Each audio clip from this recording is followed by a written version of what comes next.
Welcome back to another episode of the Casey Campbell Podcast. Casey Campbell with you, of course. Pleased to be joined by the one, the only Justin Thelen, the head football coach at Saginaw Hertiage. Welcome back to the show. How are you?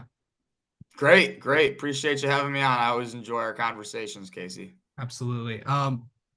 What a season for you guys last year, and coming in off the momentum that you've been able to build since you've gotten to Heritage.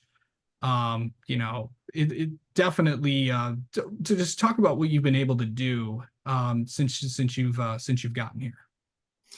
Yeah, I mean, we've kind of built in a linear fashion year to year. This is going to be my fifth year at Heritage. We were able to make the playoffs in year two. Year one was the COVID year. Got into the playoffs year two.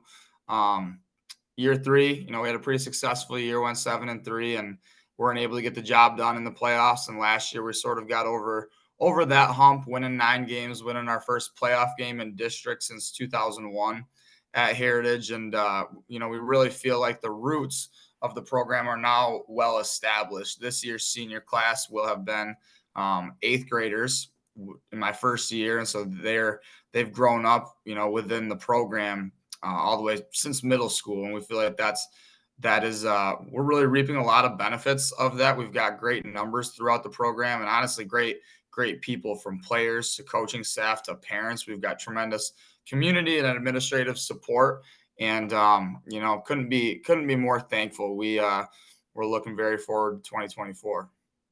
Yep. So kind of talk about this year's team, what you kind of have. We'll get into players just specifically, but overall, just kind of really talk about what this group's going to be like this year. Yeah, we return a handful of starters on both sides of the ball.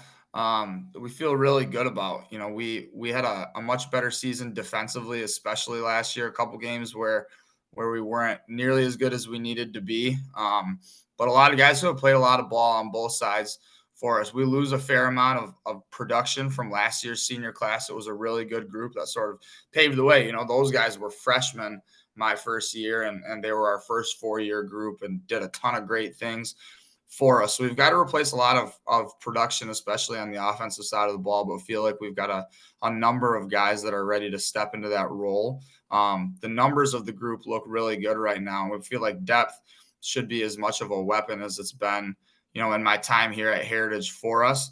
But again, anytime that you've got to replace that production, especially on the offensive side of the ball, you've got to have guys that are going to step up. And we do feel like we've had a really good summer in that regard, but we're going to be tested right away. We play a very good Mount Pleasant team week one, a very good Dow team who we played in the district finals in week two.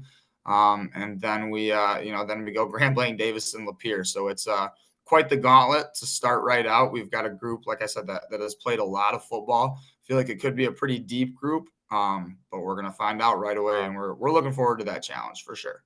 Yeah, we'll get into the schedule in just a moment, but let's go into talk about the players that will be sort of returning, names to watch, and maybe some new faces we may not be knowing just yet. Yeah, we've got a 4-year starter at left tackle. He's a 3-year starter at left tackle, but 4-year starter for us.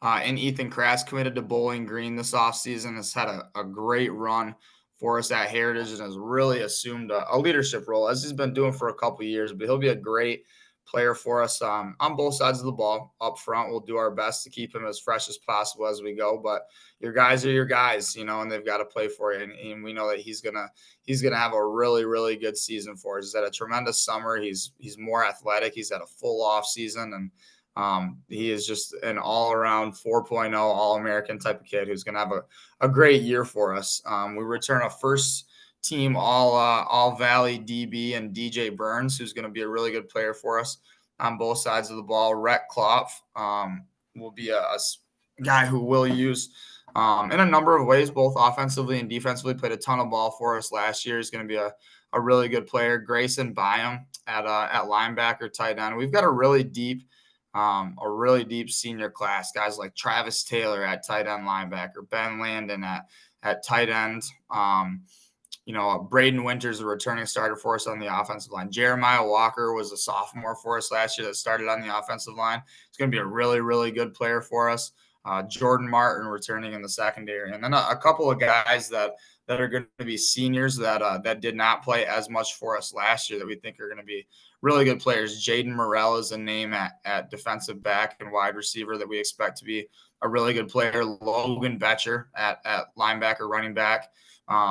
A number of guys. Like I said, I think it's a really deep group and guys that are excited to leave their mark on the program. Yeah. Okay. So, we talked about the players. Now let's of course go through. You kind of went through the early part Yeah. of the schedule. Of course, any time that you're in the Saginaw Valley League, it's always going to be a pretty tough schedule as every division is, it seems like, Mm-hmm. in this in this state. So, all right, I'll just run through it really quick for people that may not be familiar. Of course, August 29th starts off at Mount Pleasant, September 6th at Midland Dow, September 13th home against Grand Blanc, September 20th at Davison, September 27th home against Lapeer, October 4th at Flint, Carmen Ainsworth, October 11th home against Midland, and October 18th finishing off the regular season at home against U of D Jesuit. So, And then October 25th, actually, for some reason, week 9 is not wherever you're looking. We go to Saginaw United as well on the other that's side of the right. I city. forgot about that. So, That's yep. that's the new I forgot that's the new Saga. I believe that is brand new if I'm not mistaken. Uh, It's their 4th year. It will be their 4th year in the co-op. Arthur Hill and High have been co-opted as a football program. This will be their 4th year. This will be right. their first year in the building, though, together as well. And they've got Absolutely. That's right. I a new forgot head about that. coach. Coach King will do a really good job over there. Yeah. So, yeah, it's pretty good schedule so far. I mean, kind of go through, like you mentioned it, those first 5 games of the year. What do you feel like you Yeah. guys need to do to kind of really get a good start to the season? Because 3 out of those 5 are on the road.